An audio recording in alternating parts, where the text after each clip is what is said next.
On July 13th, the Biden administration sent a letter to the major pharmaceutical companies that make updated COVID vaccines.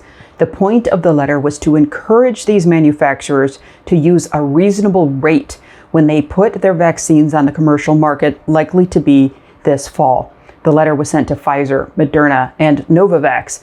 None of the manufacturers at this point have publicly disclosed their exact pricing of their new vaccines for the fall, and this is the first time that vaccines will be available on the commercial market since the end of the public health emergency.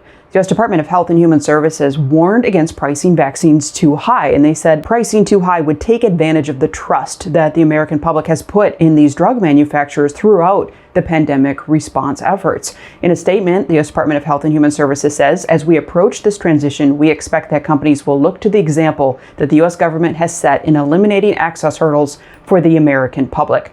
Now, earlier this year, it was Pfizer and Moderna that both hinted the cost of their shot on the commercial market could be between $110 and $130.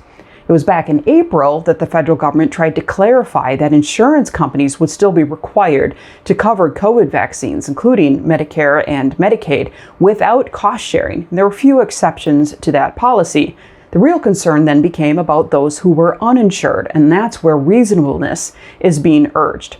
Even so, the Biden administration says they are still committing some funds to help make sure that uninsured individuals can get a COVID vaccine in the fall if they need it.